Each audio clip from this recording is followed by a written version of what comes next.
Doing extraordinary work, जिनको कि आपकी सरकार ने भी पद्मा अवार्ड्स के थ्रू जो है उनको रिकग्निशन दिया है। प्रधानमंत्री जी के मन की बात में उन्होंने एक डायरेक्ट कॉन्वर्सेशन ऐसे लोगों के संग किया है।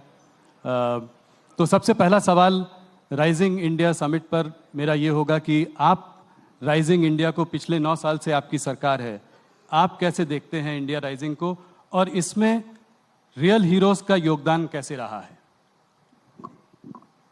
देखिए, ये विगत 9 साल में भारत ने हर क्षेत्र में दुनिया के सामने अपने आप को सिद्ध किया है।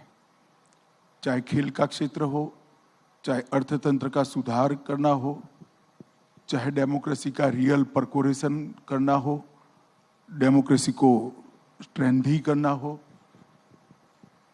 केंद्र और राज्य के संबंध बेहतर बनाकर इसको दुनिया के सामने रखना हो। अनुसंधान के क्षेत्र में भी हमने बहुत कुछ प्राप्त किया है। रक्षा और रक्षा की आत्मनिर्भरता, दोनों क्षेत्रों में शायद आजादी के बाद सबसे ज्यादा किसी एक दशक में काम हुआ है, तो वो ये 10 साल के अंदर हुआ है। देश की आंतरिक सुरक्षा के क्षेत्र में भी कश्मीर, नॉर्थ ईस्ट और वामपंथी उग्रवाद, तीनों हॉटस्पॉट को करीब करीब एक प्रकार से इस पर संपूर्ण प्रभुत्व आज हमारी एजेंसियों का हमने प्रस्थापित कर पाए हैं। ढेर सारे क्षेत्रों में भारत ने बहुत अच्छा किया है और उसका साथ अर्थ में यश हर क्षेत्र में ग्राउंड पर परफॉर्म करने वाले सभी नागरिकों को जाता है। ये जरूर है कि ये तो पहले भी थे, परंतु व्यवस्था सुधरती है तब भी हौसले के साथ। जब रियल हीरोज आगे नहीं आते हैं तो ये परिणाम नहीं मिलता है।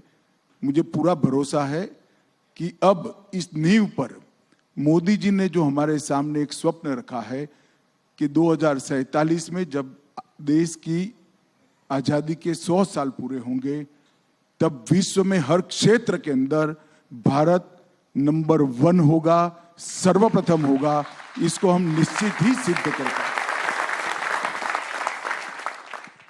बहुत धन्यवाद आपका। सवालों का सिलसिला शुरू करता हूं। आपसे फिर कुछ महीनों बाद मुलाकात हो रही है और एक दिलचस्प समय पे मुलाकात हो रही है। चुनाव आ रहे हैं और सबसे बड़ा इस वक्त जो सबसे गर्म मुद्दा है वो है राहुल गांधी का मुद्दा। तो मेरा पहला सवाल होगा राहुल गांधी पर। सूरत के कोर्ट से उनका कन्विक्शन हुआ, 2 साल की सज़ा सुनाई गई और तुरंत ही वो डिसक्वालीफाई भी हो गए और आप लोगों ने जरा भी देर नहीं की उनको बेघर करने में। तो इसको आप कैसे देखते हैं? क्या आपको लगता है कि इससे एक सिंपैथी का माहौल भी बन सकता है राहुल गांधी जी के लिए? देखिए राहुल जी, अगर आपने ये पूरे कानून को और सुप्रीम कोर्ट के जजमेंट को जरा स्टडी किया होता तो आप मुझे सवाल ही नहीं पूछते। मगर खैर, अच्छा ही हुआ पूछ लिया, क्योंकि बहुत बड़ी भ्रांति फैलाने का प्रयास कांग्रेसी नेता कर रहे हैं। मैं आपकी चैनल के माध्यम से समग्र देश की जनता को रियलिटी बताना चाहता हूं। हमारा जो कानून था, वो कानून में एक प्रावधान था कि किसी भी व्यक्ति को अगर 2 साल की सजा होती है तो 3 महीने का समय उसको मिलेगा अपनी सजा को स्टे कराने के लिए। सजा को स्टे कराना और दोष को स्टे कराना 2 अलग बात है। तो दोष को भी स्टे कराना है, सजा को भी स्टे कराना है जी। और हमारे कानून में प्रोविजन ही नहीं है कि जिस अदालत किसी भी व्यक्ति को 2 साल या उससे अधिक सजा करती है, वो दोष पर रोक लगा सकती है। कन्विक्शन स्टे नहीं हो सकता जी, सेंटेंस हो सकता है। अब एक lily Thomas versus union of India का जजमेंट आया है 2013 में। उस जजमेंट में सुप्रीम कोर्ट ऑफ इंडिया ने तय कर दिया कि 3 महीने आपको नहीं मिलेंगे। क्यों देना है? चुने हुए प्रतिनिधि कोई विशेष प्रायोरिटी क्यों एंजॉय करे? जिस क्षण से आपको सजा होती है उसी क्षण से आपकी सदस्यता रद्द हो जानी चाहिए। ये सुप्रीम कोर्ट का वर्डिक्ट है, 2013 का है, जब राहुल जी की माताजी के नेतृत्व में यूपीए चलता था। हम तो दूर दूर तक नहीं थे।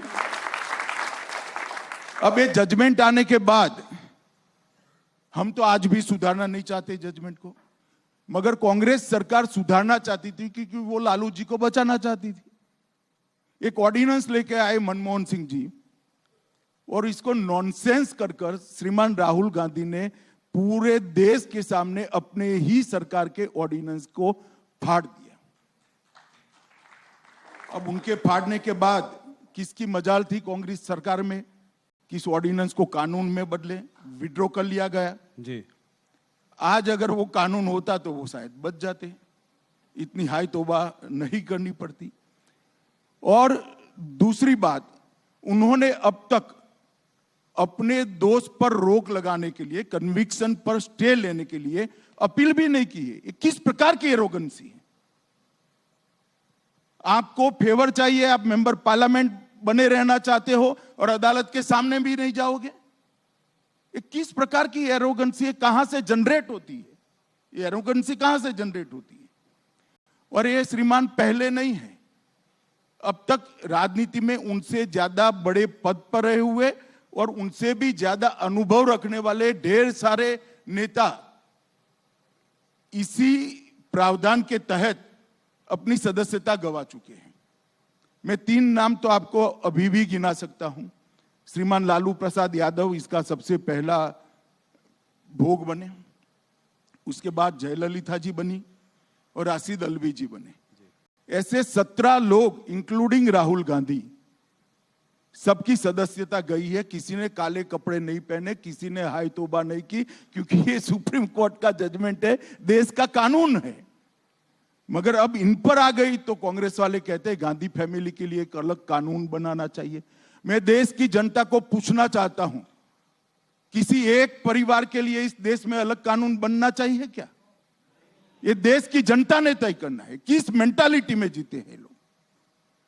और फिर कुछ भी होता है तो मोदी जी पर आरोप करना, लोकसभा स्पीकर पर आरोप मढ़े जा रहे हैं।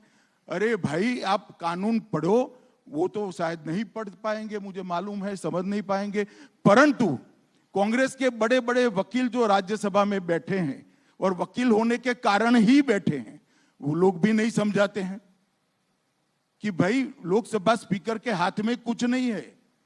लोकसभा स्पीकर शायद 2 दिन के बाद भी कुछ करते तो वो 2 दिन में एज अ मेंबर पार्लियामेंट आपने जो कुछ भी वक्तव्य दिया है वो लोकसभा को इरेज करना पड़ता, क्योंकि आपकी सदस्यता वो क्षण से जाती है जिस क्षण से आपको सजा होती। पर घर से भी तुरंत निकाल दिया, घर थोड़े दिन दे सकते थे, रुक सकते थे। तो इससे फायदा क्या होता समझाइए?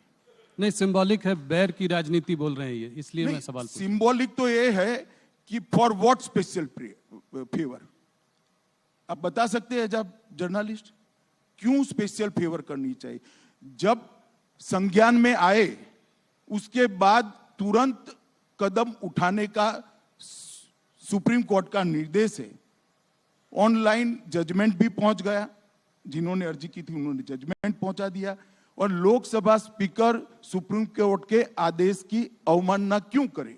क्योंकि वो गांधी परिवार के हैं, इसलिए करें। और आप हमें सवाल पूछ रहे हैं, उनको क्यों सवाल नहीं पूछ रहे कि भाई आप कोर्ट में क्यों नहीं गए? बताइए, आपको पूछना चाहिए या नहीं पूछना चाहिए? जी, मुझे लगता है कि वो इस बात को और आगे ले जाना चाहते हैं, वापस जहां पे उन्होंने मोदी। वो जहां ले जाना चाहते हैं, मगर ये कानून की स्थिति है, इसमें कोई विंडिक्टिव वेंडेटा का पॉलिटिक्स है नहीं। बदले की राजनीति इसलिए नहीं है क्योंकि सुप्रीम कोर्ट ऑफ इंडिया का जजमेंट है और जब आपकी सरकार थी तब आया है। जी, अब राहुल गांधी ये कह रहे हैं कि कर्नाटका में भी जो पहली रैली वो करेंगे वो कोलर में करेंगे, जहां उन्होंने ये अपशब्द मोदी जी के लिए किए थे। तो इस बात को वो आगे बढ़ाना चाह रहे हैं। क्या ये चाहते हैं कि उनको इससे कोई सहानुभूति मिलेगी? क्या इसको ये मोदी बनाम राहुल का इलेक्शन बनाना चाह रहे हैं कर्नाटका में? देखिए, अगर वो वही जगह से भाषण करना चाहते हैं तो हम कैसे रोक सकते हैं? डेमोक्रेसी में हर कोई व्यक्ति, लोकतंत्र में जहां से कुछ भी बोलना चाहे बोल ही सकता है, इसमें मुझे कोई आपत्ति है। और मोदी बनाम राहुल करना चाहते हैं तो भी मुझे आपत्ति नहीं है। भाजपा के लिए जीतने की इससे बड़ी कोई फॉर्मूला ही नहीं हो सकती।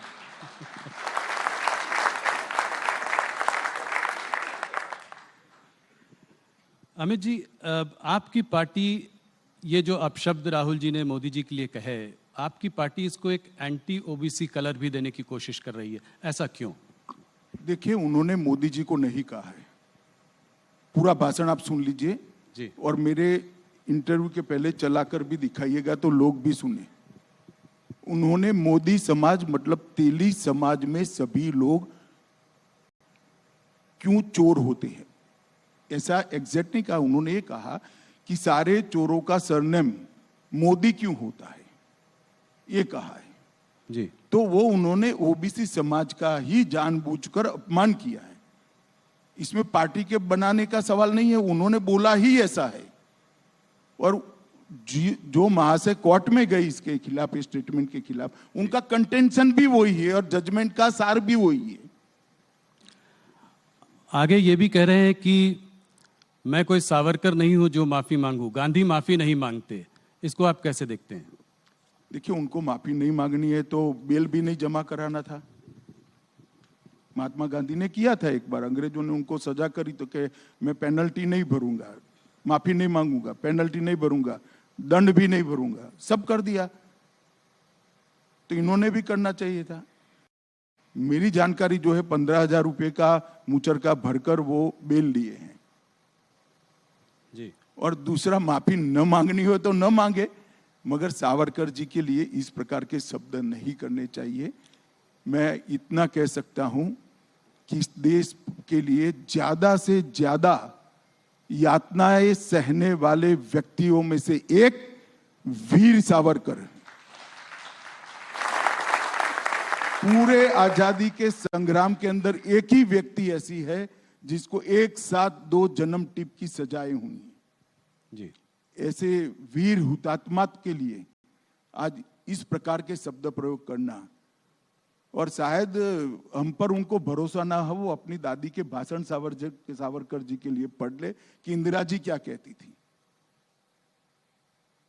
वो पढ़ लेंगे तो उनको मालूम पड़ेगा। उनके साथी भी उनको कह रहे हैं, शिवसेना शरद पवार सब एडवाइस कर रहे हैं। जी।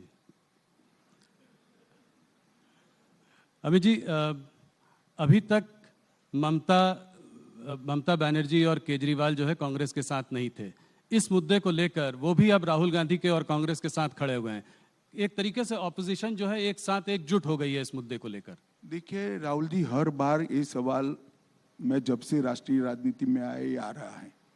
मुझे एक बताओ, ये दोनों साथ में आ गए, ठीक है, कोई भी प्लेटफॉर्म पर आ गए, बंगाल में क्या करेंगे?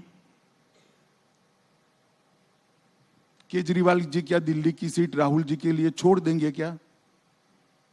साथ में आने का क्या मतलब है भाई? कोई मतलब नहीं है, सब एक दूसरे के खिलाफ लड़ रहे हैं, क्या साथ में आए? एक बात है कि मोदी का विरोध करने के लिए सब साथ में दिखाई पड़ते हैं। अब ठीक ही है, हमें कोई आपत्ति नहीं है। अब इसी बात को लेकर सारा ऑपोजिशन कह रहा है कि देश में लोकतंत्र खतरे में है। इस तरह का जो है ये नैरेटिव वेस्टर्न मीडिया के भी कुछ सेक्शंस में उठ जाता है। तो क्या इस डिस्क्वालिफिकेशन के मुद्दे को लेकर आपको लगता है ऐसे नैरेटिव को कुछ बल मिलेगा? कुछ नहीं, मगर ये लोकतंत्र जब लालू जी डिस्क्वालीफाई हुए तब खतरे में क्यों नहीं पड़ा? अभी एनसीपी के एक सांसद डिस्क्वालीफाई हुए थे, मोहम्मद फैजल जी, तब क्यों खतरे में नहीं पड़ा? श्रीमती कुमारी जयललिता जब डिस्क्वालीफाई हो गई थी तब खतरे में क्यों नहीं पड़ा? सिर्फ गांधी परिवार से ही खतरा खड़ा होता है क्या? ये तो 17 लोग डिस्क्वालीफाई हो चुके हैं भैया, और ये देश का कानून है जो बदल सकते थे, आप आपने फाड़ दिया नॉनसेंस कर कर। अब काहे को छाती पीट रहे हो भाई?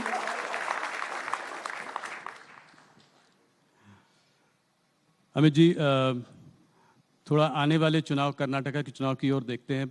कुछ प्रदेश के चुनाव इस साल जो हैं बड़े चुनाव हैं, कर्नाटका, मध्य प्रदेश, राजस्थान, छत्तीसगढ़, और ये एक तरीके से 2024 के पहले एक सेमीफाइनल मैच है। तो आप कर्नाटका के चुनाव को कैसे देखते हैं? आज क्या लगता है आपको, वहाँ पर स्थिति क्या है? कितनी सीटें देते हैं आप? ये सवाल मैं हर बार आपसे पहले पूछता हूँ। देखिए, मैं कर्नाटक 9 दिन लगाया हूँ, चुनाव की घोषणा की पहले आज ही हुई है, और करीब करीब कर्नाटक के जो 5 क्षेत्र है मुंबई कर्नाटक, कल्याण कर्नाटक, मैसूर, बेंगलुरु, इस तरह के जो 5 क्षेत्र है, पांचों क्षेत्र में मैं जाकर आया हूं और 9 दिन तक डिटेल दौरा किया है। मैं आपको पक्का असेसमेंट कर रहा हूं कि हम निश्चित रूप से हाफ वे मार्क से काफी आगे रहेंगे।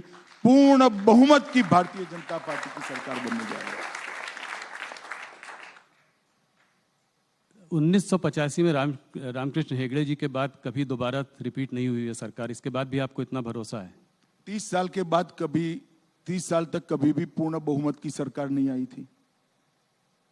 कई सालों से पूर्ण बहुमत की सरकार रिपीट भी नहीं हुई थी 77 के बाद। ये दोनों मोदी जी के समय में हुआ, ये भी हो जाएगा, आप चिंता मत करिए। एक अजीब सी चीज देखी कर्नाटका में, मुख्यमंत्री बोमई हैं और चेहरा येडियुरप्पा। प्रधानमंत्री ने भी उनका हाथ पकड़ा और उनका जो है उनको प्रोत्साहन दिया जब वो गए थे वहां पे।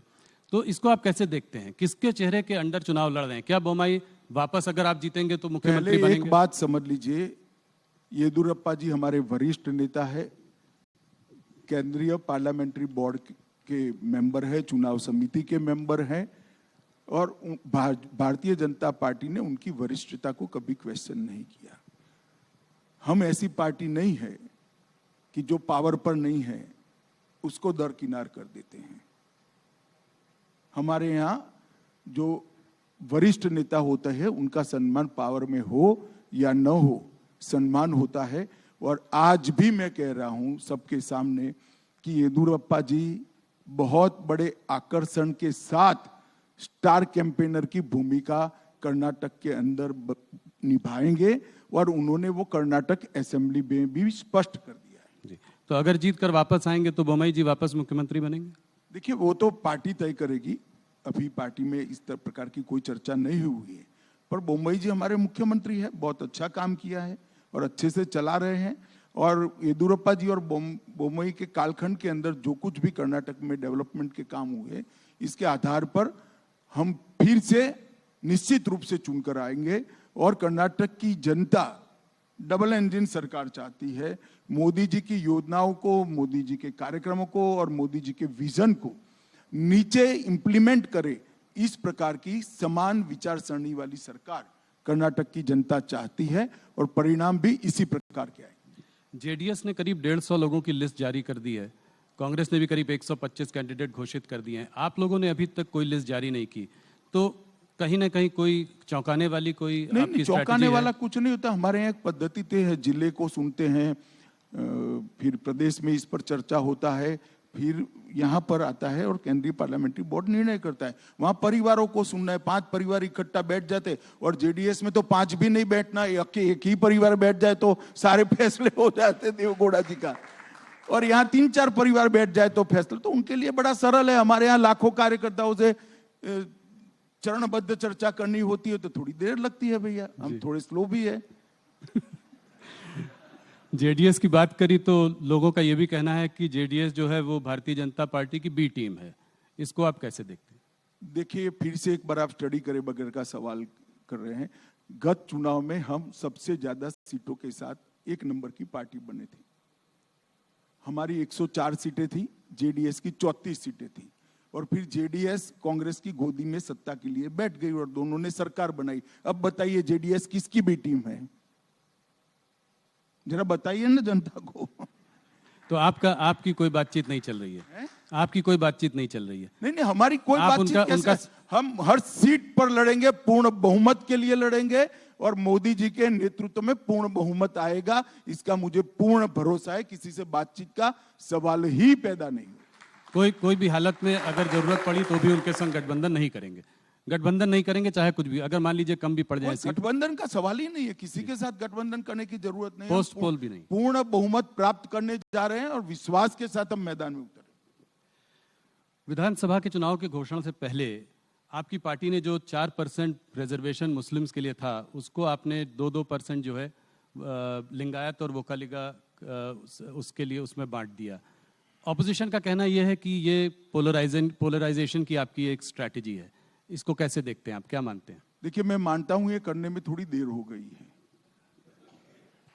क्योंकि धर्म के आधार पर आरक्षण संविधान सम्मत नहीं है, ये गैर संवैधानिक है। किसी भी प्रकार का आरक्षण धर्म के आधार पर नहीं हो सकता है। जो कांग्रेस की कर्नाटक सरकार ने पोलराइजेशन के लिए किया था, उसको हमने करेक्ट किया है, और मैं मानता हूं ये करने में थोड़ी देर हो गई। अमित जी, आगे बढ़ते हैं। थोड़ा सा आने वाले 2024 के चुनाव पर चर्चा करते हैं। प्रधानमंत्री मोदी जी ने कुछ ही दिनों पहले एक ऑपोजिशन को बड़ी चुनौती दी है। उन्होंने कहा है कि यहाँ पे भ्रष्टाचारी बचाओ आंदोलन चल रहा है। तो क्या ये समझें कि 2024 में मोदी वर्सेस द रेस्ट होगा? पूरा ऑपोजिशन एक तरफ, मोदी जी एक तरफ। कैसे देखते हैं आप इसको? क्या आप 300 का आंकड़ा 2024 में पार कर पाएंगे? पहले मोदी वर्सेस रेस्ट को मैं आपको समझाने का प्रयास करता हूं। शायद मैं न समझा पाऊं, मगर जनता समझ पाएगी। अब मैं 3 पार्टियों के नाम बोलता हूं। श्रीमान चंद्रशेखर राव, ममता बनर्जी की पार्टी तृणमूल कांग्रेस, समाजवादी पार्टी और कांग्रेस। ये चारों पार्टियां अगर मोदी वर्सेस रेस्ट के फॉर्मूला के साथ आती है, तो चंद्रशेखर राव जी की एक सभा अगर यूपी में रखते हैं तो क्या फर्क पड़ जाएगा यूपी में? और ममता बनर्जी की सभा तेलंगाना में रखते हैं तो क्या फर्क पड़ जाएगा? और यादव साहब की सभा अगर बंगाल में रख देंगे तो क्या फर्क पड़ेगा? ये सब अपने अपने राज्य में हमारे सामने ही लड़ रहे हैं, और लड़ाई इसी तरह से होनी है। एकता आपकी टीआरपी बढ़ाने के लिए है। आपको उन लोगों का धन्यवाद करना चाहिए। एकता का कोई मतलब ही नहीं है। कोई एक दूसरे को ना नेता मानता है, ना एक दूसरे के लिए एक सीट छोड़ने को तैयार है। चलिए मैं मानूं कि टीआरएस तेलंगाना में 5 सीटें ममता जी को दे दे, तो एक लड़ाई हुई भाई। और समाजवादी पार्टी भी 5 सीट वहां दे दे, और ममता जी बंगाल में 5-5 सीटें दोनों को दे दे, तब तो एक हुए। मगर सब अपनी अपनी लड़ाई भाजपा के सामने लड़ेंगे, और क्या हम सब एक है? क्या एक है भाई? नहीं, तब तो आपके लिए बहुत अच्छा है। मगर मान लीजिए उत्तर प्रदेश में एक सीट पर एक ही कैंडिडेट हो, जो जॉइंट कैंडिडेट हो सबका, समाजवादी पार्टी, बहुजन समाज पार्टी और कांग्रेस का, तब कैसे लड़ाई होगी? ना बहुजन समाजवादी पार्टी ऐसा कहती है, ना समाजवादी पार्टी ऐसा कहती है। वो अलायंस करते हैं बंगाल और तेलंगाना में। जी। तो कैसे एक होंगे बताओ? ना बसपा कह रही है कि हम साथ में लड़ेंगे, ना सपा कह रही है हम बसपा के साथ लड़ेंगे। सिर्फ टीवी 18 कह रहा है कि दोनों साथ में लड़ेंगे। अब इससे कैसे होगा भला? को आपका कौन मानेगा? नहीं, मैं तो सिर्फ सवाल पूछ रहा हूं, मैं कुछ कह नहीं रहा हूं। मैं तो जो आप बोल रहे हैं उसको रिपीट कर रहा हूं। Amit ji, central investigative agency से जो है ऑपोजिशन को बहुत डर है। कहती हैं कि जो हमको हैरेस करते रहते हैं, सरकार इनका इस्तेमाल करती है उन लोगों को परेशान करने के लिए। आज अगर आप देखें तो सत्येंद्र जैन, मनीष सिसोदिया जेल में हैं। चाहे वो कविता हो, केसीआर जी की बेटी हो कविता हो, हेमंत सोरेन हो, सब लोग या तो ईडी के घेरे में हैं या सीबीआई के घेरे में हैं। तो भूपेश बघेल जी के भी ज़्यादातर लोगों पर रेड्स पड़ती रहती हैं। तो ऑपोजिशन का कहना ये है कि क्या ईडी और सीबीआई के दफ्तर भारतीय जनता पार्टी के स्टेट्स में बंद हो चुके हैं? जरा भी ऐसा नहीं है। 2014 और 2019 दोनों चुनाव में भारतीय जनता पार्टी की सरकार ने देश को वादा किया था कि हम करप्शन के खिलाफ लड़ेंगे, और हमारी ये लड़ाई करप्शन के खिलाफ है। कल ही मोदी जी ने कुछ आंकड़े दिए थे, मैं इसको रिपीट करना चाहूंगा। 2004 से 2014 में ईडी, यही कानून था, कोई कानून हमने बदला नहीं है, यही कानून था। ईडी जो पीएमएल के कानून के तहत 5,000 करोड़ की संपत्ति कुर्क की थी, और मोदी जी के शासन के अंदर हमने 1,10,000 करोड़ की संपत्ति कुर्क की। उसका 5% भी पॉलिटिशियन का नहीं है, बाबुओं का भी है, भ्रष्ट व्यापारियों का भी है, सबका है, जो देश के कानून को तोड़कर टैक्स दिए बगैर धन शोधन करते हैं। क्या ये लड़ाई बंद कर दें? और क्या देश की जनता ऐसा कानून चाहती है कि अगर कोई पॉलिटिशियन, कोई राजनीति में काम करने वाले नेता या व्यक्ति भ्रष्टाचार करे तो इसके खिलाफ कोई कार्यवाही न हो? यही सीबीआई के तहत 9 वर्षों में हमने 5000 केस भ्रष्टाचार के दर्ज किए। कांग्रेस ने 500 भी नहीं किए थे, 500 भी नहीं। क्या 5000 के 5000 केस राजनीतिक पार्टियों के कार्यकर्ताओं पर है? ना, सभी के सामने है, बाबुओं के सामने भी है, व्यापारियों के सामने भी है और मिली भगत के सामने भी है।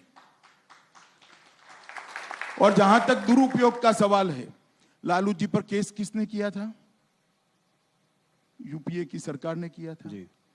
शेख अब्दुल्ला के खिलाफ विमान भरकर अफसर, वो बड़े वाला एयर इंडिया का पुराना विमान आता है, क्या कहते 320 या ऐसा विमान होता है, पूरा विमान भरकर अफसर भेजे थे और कई सालों के लिए जेल में डाल दिए थे। किसने किया था? इंदिरा जी ने किया था। ये तो भ्रष्टाचार के केस है। मैं राहुल जी को और उनकी पार्टी को याद कराना चाहता हूं, इमरजेंसी डालकर लाखों बेगुनाह विपक्ष के नेताओं को जेल में डाल दिया था 19 महीने तक, और बेल का प्रोविजन भी नहीं था। और यहां तो बेल का प्रोविजन, आप कोर्ट में जाइए। मैं आपको बताता हूं दुरुपयोग कैसे होता है, मैं उसका भुक्तभोगी हूं। हमारे खिलाफ कोई भ्रष्टाचार का केस कांग्रेस ने नहीं किया था। एक एनकाउंटर हुआ था, उसमें मैं राज्य का गृह मंत्री था, मुझ पर केस कर दिया और सीबीआई ने मेरी अरेस्ट की जी। अरेस्ट में सीबीआई के रिकॉर्ड पर आज भी टैप किया हुआ पड़ा होगा, अगर प्रामाणिकता से टैप किया तो सीबीआई के उस वक्त के अफसरों ने, और मिटा नहीं दिया कांग्रेस सरकार ने। तो 90% सवालों में यही था कि काहे को परेशान हो रहे हो, मोदी का नाम दे दो आपको छोड़ देंगे। हमने तो काले कपड़े नहीं पहने, कोई विरोध नहीं किया जी। मोदी जी के खिलाफ एसआईटी बनाई एक राज्य के मुख्यमंत्री के, कोई करप्शन का केस नहीं था। दंगों में इन्वॉल्वमेंट का केस करा फर्जी टाइप का, जो अंत में सुप्रीम कोर्ट ने खारिज किया। हमने कोई हाई तौबा नहीं करी थी, कभी काले कपड़े पहनकर संसद को हमने जाम नहीं किया था भाई। और मैं बताता हूं नतीजा क्या आया। मुझे पकड़कर अरेस्ट किया, 90 में दिन ही बेल दे दी मुझे हाईकोर्ट ने। हाईकोर्ट ने कहा कि अरेस्ट करने के लिए पर्याप्त प्रूफ ही नहीं है, और मैंने एक्विटल की एप्लीकेशन डाली। मुंबई की अदालत ने, मुंबई में केस चला, गुजरात के बाहर ले गए, कोई आपत्ति नहीं, मुंबई में चला। वहां कोर्ट ने कहा कि राजनीतिक प्रतिशोध की भावना से सीबीआई ने राजनीतिक इशारों पर यह केस किया है, इसलिए हम अमित शाह को के खिलाफ के केस को और सारे आरोपों को खारिज करते हैं। हमने हाई तौबा नहीं की थी। और यही लोग थे, यही चिदंबरम बैठे थे, यही सोनिया जी नेतृत्व करती थी यूपीए सरकार का, यही मनमोहन सिंह थे, और यही राहुल गांधी सांसद थे। अब क्या हो गया भाई? और हमने तो आप पर जो केस करे हैं भैया, वो करप्शन के हैं, आपकी बदजुबानी का केस है। इस प्रकार के फर्जी केस नहीं किए हैं। और केजरीवाल भी रोज छातियां पीटते हैं, भैया ये सारे निर्दोष हैं। तो जैन साहब कितने समय से अंदर हैं? काफी समय हो गया, 1.5 साल हो गया जी। क्यों बेल नहीं होता है? सिसोदिया जी कितने समय से अंदर हैं? क्यों बेल नहीं होता है? इस देश में अदालतें हैं भाई, सबने अपना केस लेकर अदालत के सामने जाना चाहिए। एजेंसियों के दुरुपयोग का आरोप करने की लिए मैं कांग्रेस के मित्रों को कहना चाहता हूं, एक उंगली किसी के खिलाफ करोगे तो 4 उंगली आपके खिलाफ आती है, ध्यान रखना। और इस देश की जनता ने आपके समय में सब कुछ देखा हुआ है, मगर हमने कभी भी ऐसे काले कपड़े पहनकर, काली पगड़ियां, काली धोती, काला कुर्ता पहनकर नहीं, रोड पर नहीं निकले हम। वही कानूनी मामला है, निर्दोष है तो कानून में श्रद्धा होनी चाहिए, कानून छोड़ देगा आपको जी। मैं तो इतने साल तक कभी नहीं बोला, आज आपने यूं कर बुलवाया तो मैंने बता दिया। अब तक नहीं बोला था मैं तो कभी। पर अमित जी और पूरी मेरी इंट्रोगेशन में एक ही बात, मोदी का नाम दे दो, मोदी का नाम दे दो, मोदी का भाई क्यों डरते हो मोदी से, क्यों फंसाना चाहते हो? और कोई इंट्रोगेशन में कोई चीज नहीं पूछी मुझे, और मेरे कारण बेचारे कई सारे पुलिस अफसर, निर्दोष टाइप के अफसरों को जेल में डाल दिया। और वही कांग्रेस आज ये प्रलाप कर रही है, वही चिदंबरम साहब आज बोल रहे हैं, वही कपिल सिब्बल बोल रहे हैं, वही अभिषेक मनु सिंघवी बोल रहे हैं। उनको आत्मचिंतन करना चाहिए कि भ्रष्टाचार का जितना भी पैसा इकट्ठा किया है, एक बार सामने से अदालत के सामने जाकर दे दे, शायद अदालत माफ कर दे उनको। ये ढूंढ कर पकड़ेंगे तो तकलीफ आएगी। एक ऑपोजिशन लीडर का कहना यह है कि ये सारे आप भ्रष्टाचार के जो केसेस आप इन्वेस्टिगेट एजेंसीज तो करती हैं, पर अगर नेता पार्टी बदलकर भारतीय जनता पार्टी में आ जाए तो उसके खिलाफ केसेस को ड्रॉप कर दिया जाता है। ये बिल्कुल बेसलेस बात है। इस देश में अदालतें हैं, आपके पास अगर कॉन्क्रीट केस है तो लेकर अदालत में जाइए, अदालत सीबीआई को डायरेक्ट करेगी, ईडी को डायरेक्ट करेगी। कौन ईडी और सीबीआई की हिम्मत है अदालत के डायरेक्शन के खिलाफ काम करने की, बताइए किसकी हिम्मत है? और कांग्रेस पार्टी क्या मानती है? इस देश में अदालतें बंद हो गई है, जाइए आप अदालत में। ये 14 ऑपोजिशन पार्टीज ने सुप्रीम कोर्ट में एक याचिका दायर की भी है, जहां पे वो कह रहे हैं कि गाइडलाइंस फॉर अरेस्ट होना चाहिए। 3 गाइडलाइंस की उन्होंने बात करी है, इसको कैसे देखते हैं? अरे भाई, इस देश में अरेस्ट की, बेल की और रिमांड की, तीनों की गाइडलाइन सुप्रीम कोर्ट के 5 जजमेंटों से प्रस्तावित है। वो सब भी जानते हैं, मगर ये जनता को गुमराह करना चाहते हैं। जनता ऐसी बातों से गुमराह नहीं करना तो होती है भैया, ऐसी बातों से गुमराह नहीं होती जनता। जी, कुछ अन्य राज्यों के चुनाव के बारे में बात करना चाहूँगा। राजस्थान, मध्य प्रदेश और छत्तीसगढ़ के चुनाव भी आने वाले हैं इस साल। तो इन तीनों स्टेट्स में आप अपनी परिस्थितियों को कैसे देखते हैं? क्या लगता है आपको इन तीनों स्टेट्स में क्या होगा? देखिए, तीनों राज्यों में अभी चुनाव की देरी है, मगर तीनों राज्यों का मेरा दौरा हुआ है। राजस्थान का कम, मध्य प्रदेश और छत्तीसगढ़ का ज्यादा दौरा हुआ है। मैं इतना बताता हूं कि दोनों जगह पे कांग्रेस की सरकार की खिलाफ जबरदस्त रोष का माहौल मैं देखकर आया हूं, और मैं बहुत आशान्वित हूं कि मध्य प्रदेश और छत्तीसगढ़ दोनों जगह उलटफेर होने जा रहा है। और राजस्थान में तो शायद कांग्रेस भी मानती है कि अब हमारा नंबर नहीं लगने वाला है। मध्य प्रदेश की अगर बात करूं तो पिछली बार कमलनाथ ने वहां पे बड़ी अच्छी फाइट दी थी और आप लोगों को बाद में सरकार को पलटना पड़ा था। इस बार भी कमलनाथ का नेतृत्व है, कांग्रेस खड़ी हुई है और एक कांटे की टक्कर का वो दिखाई देता है। क्या आपको लगता है कि इस बार आप जीत जाएंगे? पिछली बार आपको दिक्कत हुई थी। नहीं, पक्का जीत जाएंगे। पिछली बार दिक्कत हुई थी क्योंकि वहां पर कुछ कास्ट बेस्ड आंदोलन खड़े किए गए थे, और कास्ट बेस्ड आंदोलन के कारण वोटर प्रभावित हुआ था, कलर्ड हुआ था, और वो आंदोलन के परछाई में एक चुनाव हुआ था।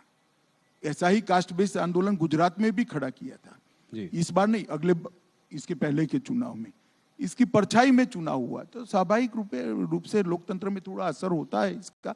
परंतु इस बार हमें वो लोग समझ गए हैं, जनता समझ गई है कि राजनीतिक हथकंडा था। अब मैं जाकर आया हूं, मैं पूरा माहौल देखकर आया हूं, मुझे तो बहुत अच्छा माहौल की अनुभूति होती। और छत्तीसगढ़ में भूपेश बघेल के सामने आपका चेहरा कौन होगा? उम्मीदवार तो हर सीट पर कोई ना कोई लड़ेगा, नेता कौन होगा वो अभी हमने तय नहीं किया है, तय करेंगे तब आपको जरूर बता देंगे। राजस्थान में आप अपनी सिचुएशन को कैसे देखते हैं? वहाँ अशोक गहलोत जी जो है वो तो अपने ही कांग्रेस हाईकमांड को ही चकमा दे गए और वहाँ जमे हुए हैं, तो उनसे आप अपनी लड़ाई कैसे देखते हैं? क्या वसुंधरा जी आपका चेहरा होंगी या कोई? अभी राजस्थान में चेहरे के बारे में हमने कोई निर्णय नहीं किया है, परंतु श्री अशोक गहलोत ने जिस प्रकार से सरकार चलाई है जी, वो निश्चित है राजस्थान की जनता बदलना चाहती है, और शायद इसीलिए कांग्रेस हाईकमांड उनको अध्यक्ष बनाकर वहां रास्ता साफ करना चाहता थे, मगर वो नहीं निकले। अब उनका एक इंटरनल प्रॉब्लम है। हमारे जी, लिए सचिन अच्छा पायलट ही को है। बनाना चाहते थे। कोई आप लोगों की कोई बातचीत सचिन पायलट वगैरह से जैसे पिछली बार हो रही थी? मुझे लगता है राजस्थान में बहुत, ये तीनों राज्यों में सबसे बड़े बहुमत से राजस्थान में जीतेंगे। अमित जी, महाराष्ट्र में आपके मास्टर स्ट्रोक से जो है सरकार वापस आ गई। लोगों का मानना यह है कि हो सकता है कि अभी कुछ शॉर्ट टर्म में आपको फायदा भी हुआ हो, मगर लॉन्ग टर्म में शिवसेना का जो वर्कर है वो शिवसेना के अभी साथ है, और ठाकरेस के संग थोड़ी बहुत सिंपैथी फैक्टर भी है, क्योंकि इस तरीके से जो हुआ। तो इसको आप कैसे देखते हैं? 2024 पर इसका क्या असर होगा? देखिए, आप जो कह रहे हैं उससे उलट है। महाराष्ट्र में हम और शिवसेना साथ में चुनाव लड़े थे।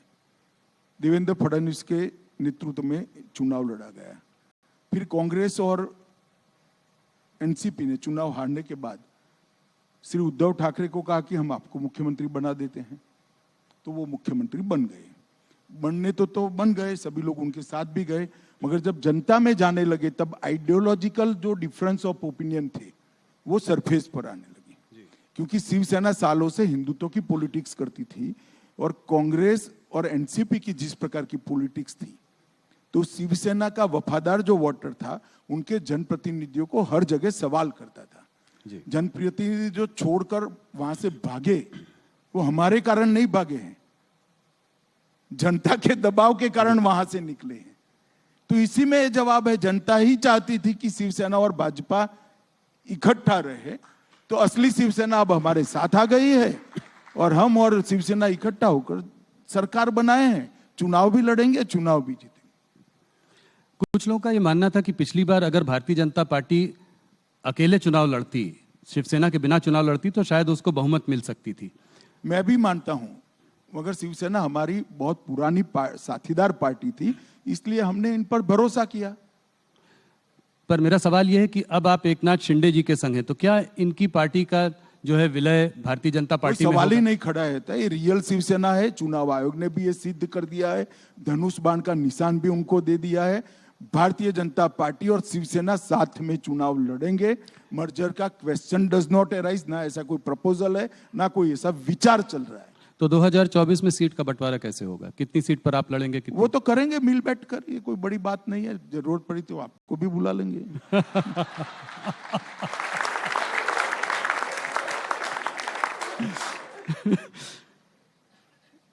अमित जी, जो महाराष्ट्र में हुआ उस पर सुप्रीम कोर्ट ने टिप्पणी की, जो 5 मेंबर कॉन्स्टिट्यूशन बेंच जो सुप्रीम कोर्ट की थी, उन्होंने कहा कि गवर्नर को एमएलएस के मतभेद होने की वजह से फ्लोर टेस्ट की कोई बुलाने की कोई आवश्यकता नहीं थी।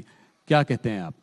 देखिए, जजमेंट नहीं है, सामने वाले पक्ष को सुनकर जज साहब ने दिया हुआ डायस पर से रिएक्शन है जी।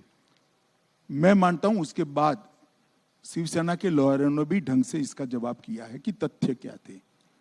जजमेंट आने तक बहुत आकलन नहीं लगाना चाहिए। जजमेंट आएगा तो सुप्रीम कोर्ट है, देश की सर्वोच्च अदालत है, जो तय करेगी वो सब लोग मानेंगे। मगर जज साहब काफी सवाल सुनवाई के दौरान पूछते हैं, उसको जजमेंट नहीं मान लेना चाहिए। अभी जी, 2024 के चुनाव के बारे में बात करते हैं। अगर आप देखें, आपको 300 के ऊपर सीट मिली थी, ज्यादातर स्टेट्स में सैचुरेशन सीट्स मिली थी।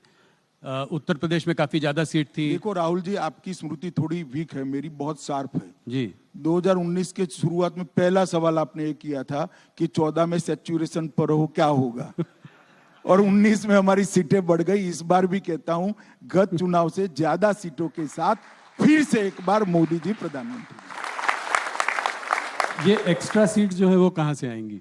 एक्स्ट्रा सीट्स कौन से, किन प्रदेशों से आप देख रहे हैं ज्यादा सीटें आएंगी पिछली बार से? कई सारी, लास्ट टाइम मैं कहता था कि बंगाल से हम सीट बढ़ाएंगे, कोई नहीं मानता था, अब बढ़ गई। नहीं, 18 सीट। उड़ीसा से बढ़ाई, तेलंगाना से बढ़ाई। हमारी पार्टी जमीन पर काम करने वाली पार्टी है और मोदी जी का ऑरा भारत की चारों दिशा से अंतिम गांव से लेकर दिल्ली तक है। जी। साउथ में तमिलनाडु और केरला में आप कैसे देखते हैं? मोदी जी का ऑरा वहां पर भी है, मगर सीट पे कैसे कन्वर्ट होगा? कोई तालमेल वहां हमारा संगठन वीक था, जी। हमने काफी प्रयास किए हैं, काफी सुधार किया है। ढेर सारे गांवों तक पहुंचे, ढेर सारे बूथों तक पहुंचे हैं, और जहां वीक है वो हमारे साथ साथी भी है। तो AIADMK के साथ कुछ गठबंधन रहेगा? हाँ, हमारा है ही अभी तो जी। गठबंधन। अमित जी, थोड़ा कुछ उन मुद्दों पे बात करते हैं जिनसे आपके मंत्रालय का डायरेक्ट संबंध है। आज देश में पंजाब में जो हो रहा है उस सिचुएशन को आप कैसे देखते हैं? अमृतपाल को गिरफ्तार करने के लिए आपकी मुलाकात भगवंत मान जी से मार्च की शुरुआत में हुई। उनको गिरफ्तार 2 हफ्ते बाद करने की कोशिश भी की गई, मगर वो हाथों से निकल गए। तो ये कैसे हुआ? अमृतपाल, जब आप लोगों का इतना तालमेल बना तो वो बचकर कैसे निकल गए? देखिए, ये सारी चीजें मैं सार्वजनिक रूप से यहाँ नहीं बता सकता, मगर इतना बताता हूँ, हर 3 महीने मैं पंजाब के मुख्यमंत्री को मिलता हूँ, सारे राज्यों के मुख्यमंत्रियों को मिलता हूँ। ये कोई नई बात नहीं, इसको कोई घटना के साथ नहीं जोड़ना चाहिए, एक बात। दूसरी बात, जहां तक भारतीय जनता पार्टी की नरेंद्र मोदी का सवाल है, किसी भी राज्य में लॉ एंड ऑर्डर होता है, इरिस्पेक्टिव ऑफ पार्टी पॉलिटिक्स, हम वो राज्य के साथ चट्टान की तरह खड़े हैं, क्योंकि ये मामला देश का होता है, पॉलिटिक्स का नहीं। और पंजाब सरकार जो भी कदम उठाना चाहती है, केंद्र सरकार उनके साथ है। तो आप इसमें गलती किसकी मानते हैं? ये कैसे हुआ कि हम साथ में मिलकर भी? गलती का इतना जल्दी आकलन मत लगाइए ना जी। कुछ बात चल रही है ढेर कि सारे लोग पकड़े गए हैं, जी। ढेर सारे लोगों को उन्होंने NSA भी लगाया है, ढेर सारे लोगों को जेल में भी डाला है, अलग अलग प्रकार के केस भी रजिस्टर हुए, ढेर सारी मात्रा में हथियार भी जब्त हुए। मैं मानता हूं कि कठोर कार्यवाही की। और आपको उम्मीद है कि अमृतपाल को पकड़ लिया जाएगा जल्द से जल्द? मेरी उम्मीद से कहीं नहीं हो, कुछ नहीं होता है। एजेंसी और पुलिस दोनों कार्यरत है, वो अपना काम करेंगी। और मैं मानता हूं ये सारे सार्वजनिक इंटरव्यू के हिस्से नहीं होते हैं, संवेदनशील प्रकार की बातें हैं, और उसको इसी प्रकार से टैकल करना चाहिए। अमित जी, जो पंजाब में हुआ उसका हमने बाहर भी देखा कि भारतीय दूतावासों में जो है हिंसक प्रदर्शन हुए। Vancouver, Melbourne, Washington DC, San Francisco, हर जगह इस तरह के प्रदर्शन हुए। इसको आप कैसे देखते हैं? देखिए, भारत का दूतावास देश के दुनिया के किसी भी हिस्से पर हो, वो भारत का भाग है जी। और उस पर हमला वो प्रीमाइसिस के अंदर किया गया कानून भारत के सार्वभौमत्व पर हमला है। हमने दिल्ली में FIR रजिस्टर करी है, और जिन जिन लोगों ने ये कार्यवाही की है उस पर हम एक्शन लेने की शुरुआत भी की। क्या एक्शन लेंगे? कुछ OCI वगैरह कार्ड कैंसिल करने की भी कोई देखिए, UAPA लगाया है उन्होंने, और अब सारी वहां से रिकॉर्डिंग भी मंगाई गई। रिकॉर्डिंग के आधार पर पुलिस प्रोफेशनल एक्शन लेगी। अमित जी, खालिस्तान के इस आंदोलन के पीछे किसका हाथ है? आप किसका हाथ मानते हैं इसमें? कई सारे वर्षों से 90 के दशक से चल रहा है। अब किसका हाथ है ऐसा पिन पॉइंटेड कहना तो बड़ी दिक्कत है, परंतु मैं मानता हूं कि इस देश के हर हिस्से में रहने वाले सिख भाई, सिख नागरिक, पंजाब में भी रहने वाले ज्यादातर सिख भाई बहन ये मानते हैं कि भारत के साथ रहना चाहिए, और भारत के प्रति निष्ठा से हर क्षेत्र में उन्होंने योगदान किया, और विशेषकर सुरक्षा के क्षेत्र में, आंतरिक सुरक्षा के क्षेत्र में जितना बलिदान सिख भाइयों ने दिया है, सिख जवानों ने दिया है, शायद देश के किसी हिस्से ने नहीं, और हर भारतीय को इस पर गर्व है। अमित जी, एक दूसरे मुद्दे की ओर जाता हूं। हाल में जुडिशरी से सरकार के टकराव का एक माहौल बना हुआ है। हमारे वाइस प्रेसिडेंट धनखड़ जी और रिजिजू जी जजेस के अपॉइंटमेंट की प्रोसेस को लेकर उन्होंने गंभीर सवाल उठाए हैं। उधर सुप्रीम कोर्ट ने कई बार जजेस के अपॉइंटमेंट के मामले में रिकमेंडेशंस की अनदेखी की है। इसको देखिए, जुडिशरी, मैं समझ गया आपके, आप ये कोई टकराव वकराव नहीं है, सब अपने अपने एक ओपिनियन देते हैं भाई, इसको टकराव का स्वरूप मत दे दो। नरेंद्र मोदी सरकार जुडिशरी से किसी भी प्रकार का टकराव कर ही नहीं सकती, किसी भी सरकार ने नहीं करना चाहिए। दोनों का संविधान सम्मत काम करने का अपना अपना दायरा है, और सब अपने अपने दायरे में रहकर काम करना चाहिए, कर भी रहे। नहीं, NGAC बिल जो है दोनों संसदों में पास हुआ था, उसके बाद भी सुप्रीम कोर्ट ने उसको अनकॉन्स्टिट्यूशनल बताया, और मैं आपसे सवाल इसलिए पूछ रहा हूं क्योंकि आपके सरकार के एक मंत्री बराबर इस मुद्दे को उठा रहे हैं, इसके बारे में बात कर रहे हैं, इसलिए मुझे लग रहा है कि ये जुडिशरी वर्सेस एग्जीक्यूटिव जो चल रहा है ये क्या हमारे देश के लिए ऐसा ठीक नहीं है? है। हमारी सरकार के मंत्री की बात को आपने ध्यान से नहीं सुना है। आपने जिस जजमेंट का जिक्र किया कि कानून को उस जजमेंट से उलटफेर कर दिया, ऐसा नहीं है। वही जजमेंट में एक हिस्सा है कि आप जजेस अपॉइंटमेंट के लिए एक नई एसओपी बनाकर सुप्रीम कोर्ट को भेजिए, जिस पर सुप्रीम कोर्ट विचार करेगी। जी, भारत सरकार ने एक एसओपी बनाकर सुप्रीम कोर्ट को भेजी है, जी, जो वहां लंबित है। किरण जी ने कहा इस पर जल्दी विचार करना चाहिए, इसमें क्या आपत्ति है? मैं नहीं मानता ये कोई टकराव की बात है। मगर अब आप जो आपकी स्पर्धा होती है, टीवी ज्यादा कौन देखे इसकी, और कुछ भी कहते हैं, अब हम क्या कर सकते हैं भाई इसको। एक आखिरी सवाल इस मुद्दे पर, और मुझे पता है कि आप ये नोकझोंक जो है सुप्रीम कोर्ट, ये अडानी में भी उन्होंने एक जो है क्या कहते हैं कमेटी का गठन किया, आईबी रिपोर्ट जो है जजेस पर आईबी रिपोर्ट भी पब्लिक की, तो इलेक्शन कमीशन में भी सरकार की पावर्स को थोड़ा डाइल्यूट किया। तो क्या आप ये नहीं देखते कि इसमें थोड़ा यहाँ पे कुछ आपने फिर भी एक बार जजमेंट नहीं पढ़ा है? दोनों इलेक्शन कमीशन पर जो जजमेंट आया है, उन्होंने कहा है कि सरकार जब तक कोई कानून नहीं बनाती तब तक की ये स्टॉप गैप अरेंजमेंट उन्होंने बताई है। सरकार को कानून बनाने का मौका दिया। अब सरकार का काम है कानून बनाकर कानून सार्वजनिक कर दे, संसद में पारित करा ले, और सरकार करेगी, इस पर विचार कर रही है सरकार। सुप्रीम कोर्ट ने ये नहीं कहा कि हमने जो फैसला दिया है वो कानून हो गया है। जी, कानून बनाने का काम देश की संसद का है।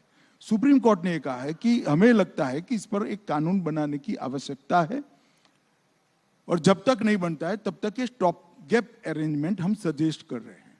तो स्वागत है वो स्टॉप गैप अरेंजमेंट का। अब गैप जो है वो भरने का काम हमारा है, हम कर रहे हैं। अमित जी, एक मुद्दा जिस पर आपने बहुत काम किया है और वो है ड्रग्स के खिलाफ आपने बहुत काम किया है। आप इतने व्यस्त रहते हैं, इसके बाद भी आपने इस चीज पर बहुत ज्यादा काम किया। आप कैसे देख रहे हैं कि भाई मैं काफी चीजों पर काम करता हूं। मैं कह रहा वो सब तो करते हैं, मेरा मतलब है कि ये एक ड्रग्स फ्री इंडिया का जो सपना है वो कब पूरा होगा? ये प्रॉब्लम बहुत बड़ी है आज भी इतने।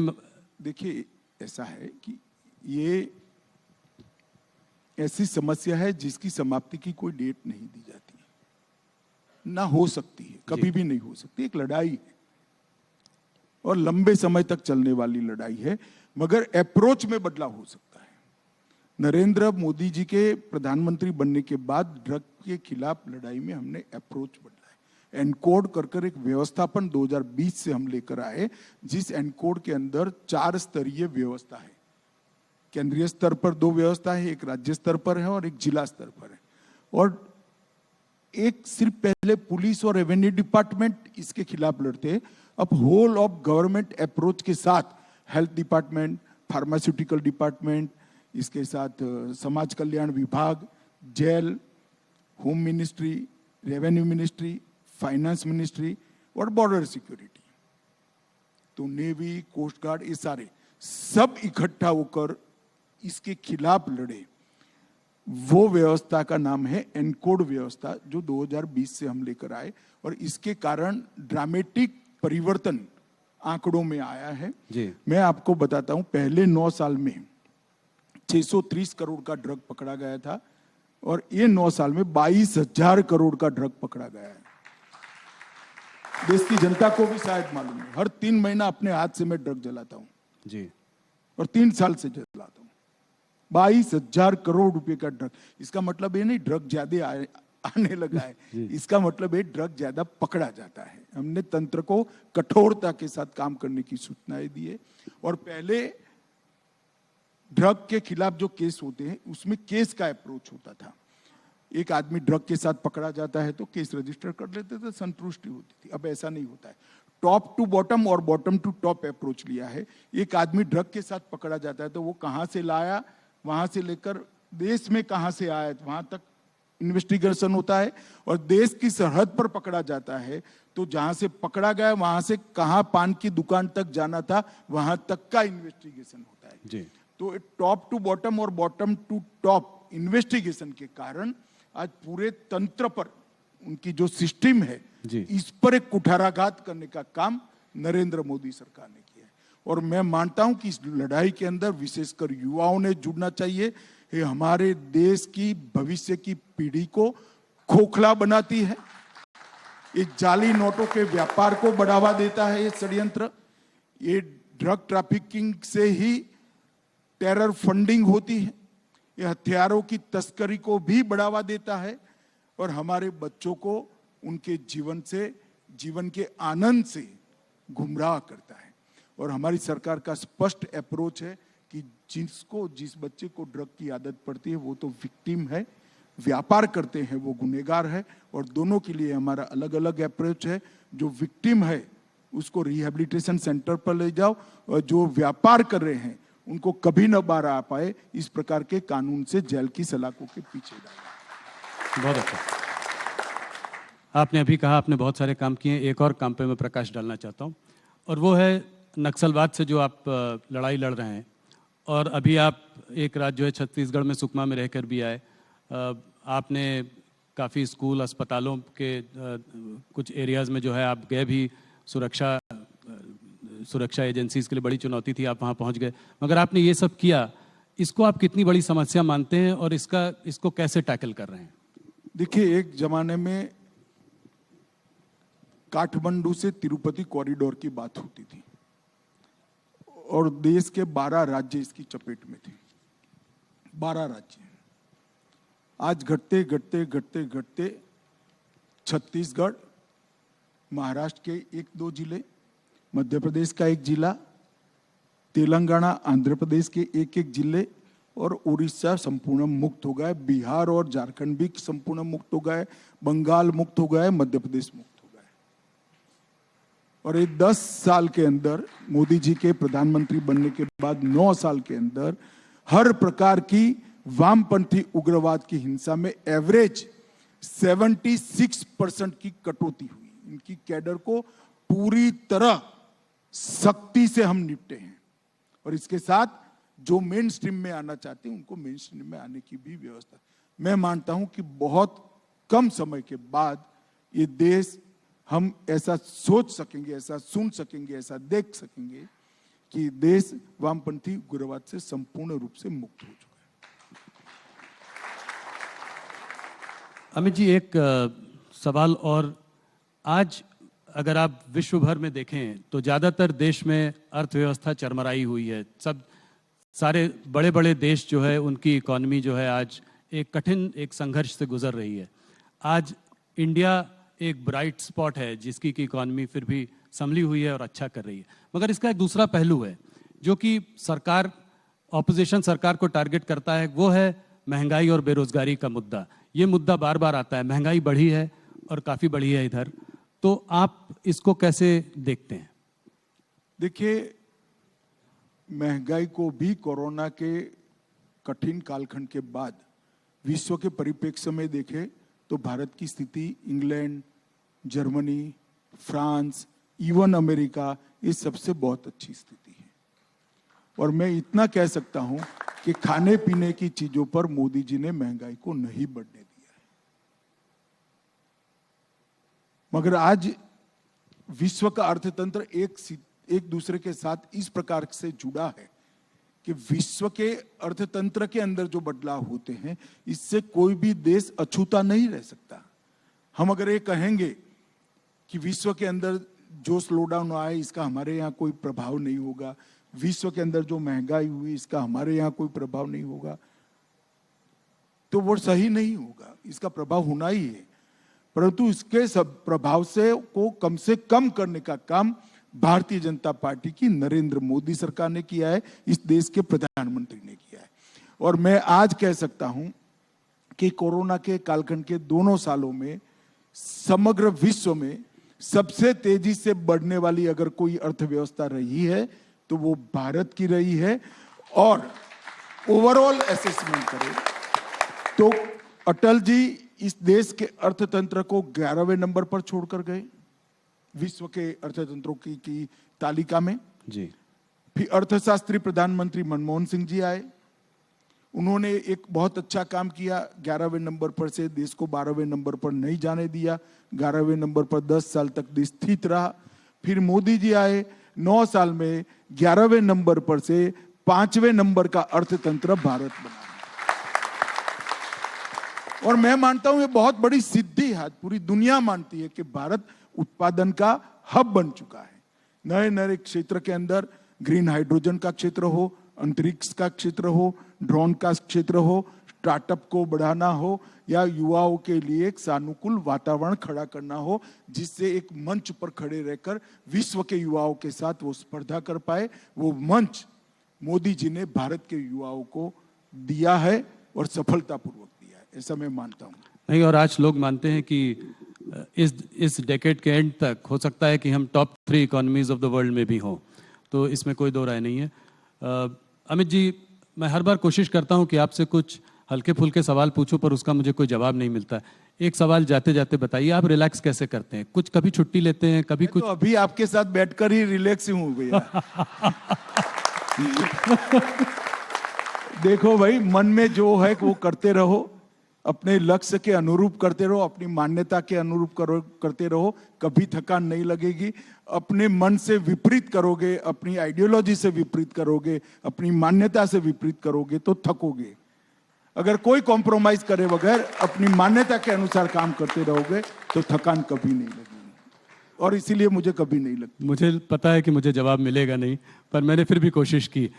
अमित जी, आपका बहुत बहुत धन्यवाद। आप राइजिंग इंडिया में आए, आपने हमारे सारे सवालों का बहुत लंबे समय तक जवाब दिया, हमसे जुड़े, बहुत बहुत धन्यवाद। Ladies and gentleman, please give him a big hand. आपका भी बहुत बहुत धन्यवाद, क्योंकि राहुल जी वाली भ्रांति को क्लियर करने का आपने मुझे मौका दिया।